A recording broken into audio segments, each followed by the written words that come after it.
Our life takes on trajectories.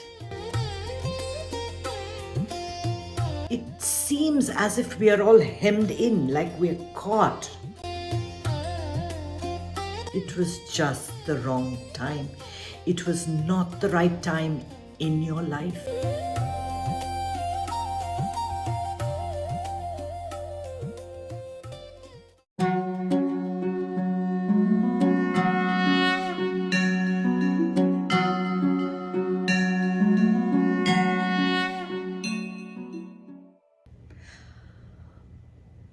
I think of things that I'm going to say, and then when I come and sit here, my mind becomes completely blank. And that's how I like to begin.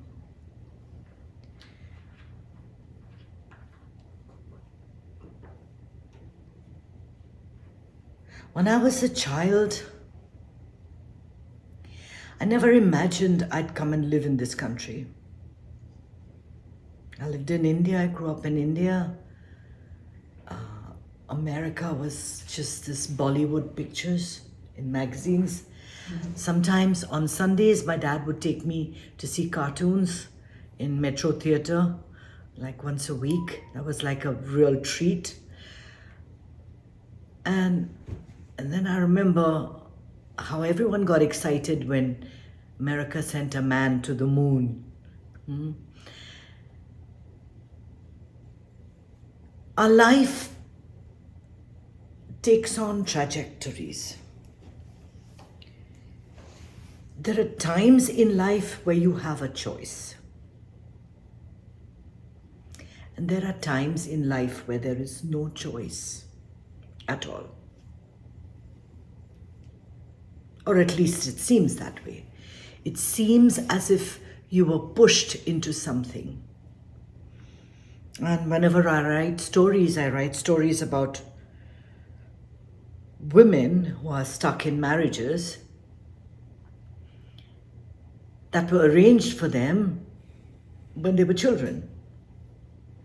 And there they are with this person for 50, 60, 70 years. They have no choice about the choice of man, but they certainly have choice about the quality of their day. Sometimes the circumstances that we are put into, it seems as if we are all hemmed in, like we're caught in a situation. We don't know how to react, what to say. Everything you say or think seems to be the wrong thing. Someone or the other gets offended with what you say or what you do. And sometimes in such situations, it's best to let go. Neither are you the cause of the problem. Neither are you responsible for solving it. That takes a huge burden off your shoulder. It takes a huge burden because now you don't have to sit and defend. You don't have to defend your position. You are in your situation, whatever it is. And your best bet is to do whatever it takes to keep that peace and equanimity of mind. Retreat into that bubble of peace. You know, a lot of people go to swamis and to sages and to people like that to solve their problems. They say, I'm not able to find someone to get married to. And they'll always say, find whoever you have to find. The choice is yours. The blessing is mine. Right? You always have a choice. It may seem as if you are hemmed in, but whenever you are stuck, there's always something that opens out. Something opens up, something opens out. And if something hasn't worked out, in the way that you envisioned. It was just the wrong time. It was just the wrong time. It was not the right time in your life. Whatever choice you make, whatever it is, it can be as huge as shifting countries, going to live somewhere else. That's a huge step that people make. They go. I mean, when people are gathered at the border, you don't know the journey that they've taken to get there and the situations that they've been under that made them want to take that journey, that forced them to take that journey. Everyone has a story. Everyone has a story. No one is born a terrorist. No one is born a gangster. Babies are born innocent. And then circumstances and circumstances and circumstances and choices. And the choices that you make decide which roads are going to open up for you. The choices that you make decide which is going to open up for you. Where you're going to live, who you're going to marry, how much are you going to drink? I'm keeping it light-hearted. I'm trying my best to keep this light-hearted because choices we all make. And every choice has a repercussion, has an effect. And you're going to have to live with that. You're going to have to live with the results of your action. And perhaps it wasn't you that took that step. You were put into an impossible situation.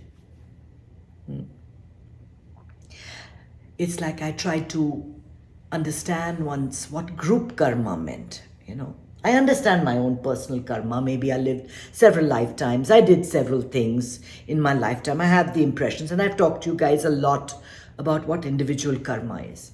But there is something called group karma. You can get on a train in Chicago and get mugged even though you're the nicest person in the world. The nicest person who hasn't harmed anyone.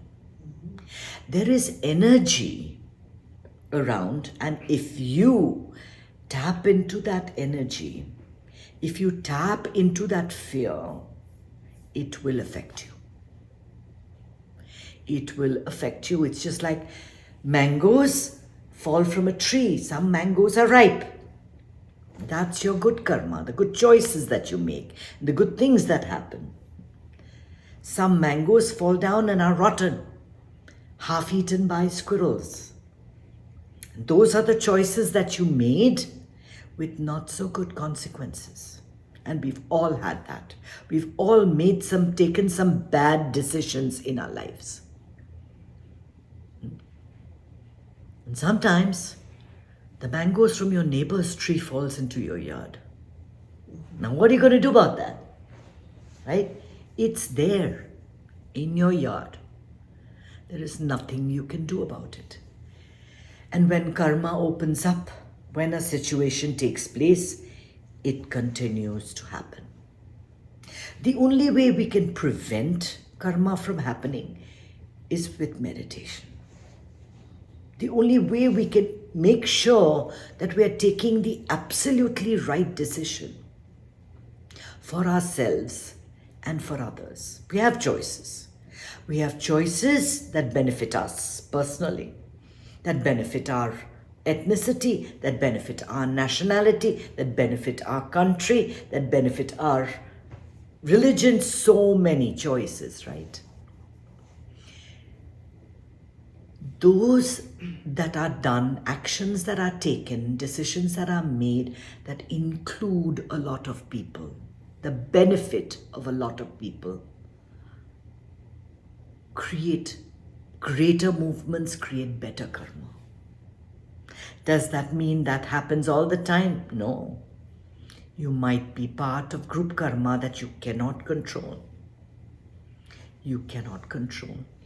Be utterly grateful to be here right now, this minute, listening into this conversation. Everything is good for today. For today. Can anybody ever say that it's going to be good tomorrow or the day after? Every day we will take decisions, we will make choices that will not just affect us, it will affect everybody around us. We are responsible for everybody's welfare because the problem and the solution come from source. They come from the same place. And we human beings like to believe that we created the problem or that we are solving it. We are neither the creators of the problem, nor are we instrumental in solving it. Nothing I do personally can change much. My words can affect 3 people, 5 people. That's about it. They are being affected by several people's other words. Which words are the strongest that are going to influence your decisions? That's important. That's important. Whatever you do, whatever step you take, pathways will open. And you'll go down one path and there will be a door that blocks you. But it's not the end. At that point, another door will open. Another window will open. Always things keep opening up based on the decisions we take. The question is, what is the rationale behind those decisions? We research and research and research and research, and in 1 second we decide. Have you ever noticed how your decisions are made? In 1 second, you've decided what you're going to do. That food is popped into the mouth. You get into the car and go to the restaurant of your choice. But that restaurant may be held up right at the moment that you walk in. And there you are. I had a friend of mine in Mexico. She walked in to buy a painting into a restaurant, went to the restroom, and the restaurant was held up. In this place, it was a restaurant, come things. Yeah. She sat in the bathroom right through. Everybody else was taken hostage and they faced, but this girl was inside. She made the choice of going into the bathroom and that saved her. Imagine that. Imagine that. Of course, we were very happy nothing happened to her, but we were horrified at what happened to the others. Right? The choices we make matter. They matter. Think about it. Think about the choices that you make. It's not just about your welfare, your state of mind, and your happiness, but every decision that you take, it just permeates through to others as well. And that's the reason we're meditating, because the state of my mind is going to affect the state of your mind. It doesn't matter that you're on the other end of a computer, in the same room or elsewhere. I'm not here to influence your outer thought. I'm here to guide you inward to listen to that inner voice. That is much more important. Love, caring, sharing. These are values that carry us through. Decisions that are isolating, based on selfish needs, based on my problems. These decisions make you seed in negativity. If a decision is right, you'll know it'll sit well with you. It'll sit very well with you. But regardless, every decision that you take will have repercussions. And you have to accept responsibility for those as well. Or you be like the Jnani that says, not my problem. I am happy, I'm filled with love. I send you lots of energy, I send you lots of love. I can give you ideas on how to solve your problem, but you have to solve them yourself. Because most of our problems are not the decisions that we make, but our thoughts about it. We suffer because we think, how did this happen? How could this happen after so much effort? I wanted so much and it did not happen right now. This is our problem. We sit in the seething highway of our minds, trying to solve all kinds of problems that were never ours in the first place. If you have a mission, it will come to you when the time is right, and you will take the right steps, see the right people, be in the right place, say the right words, effect change, protest, change things, change the way things work. All at the right time. All at the right time.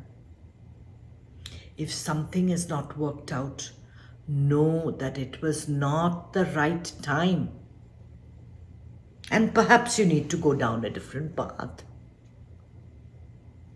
And that's okay. That's okay.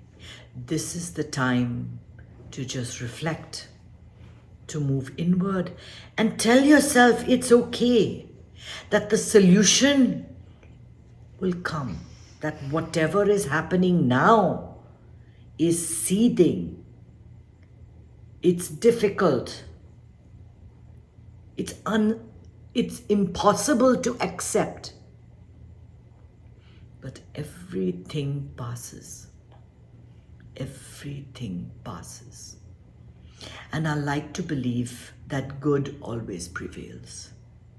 When a decision feels good and comfortable with you, when the choices you make are good and comfortable, it's for the benefit of others, that it works. I refuse to accept that it's always the evil and the bad and the, undeserving that benefit. Someone may have money, someone may have wealth, but do they have that peace of mind? Do they have this moment of Zen where everything is good? You have to create, you have to go back into that zone in moments where you're questioning what to do next. Go into the source, because from wherever the problem came, that's where the solution is going to arise from. And it's different from each one, for each one of us. And as I talk, each one of you has got a different scenario in your minds. I can guarantee that. I wish you well. Feel good at all times, because happiness is your birthright. Om Namah Shivaya.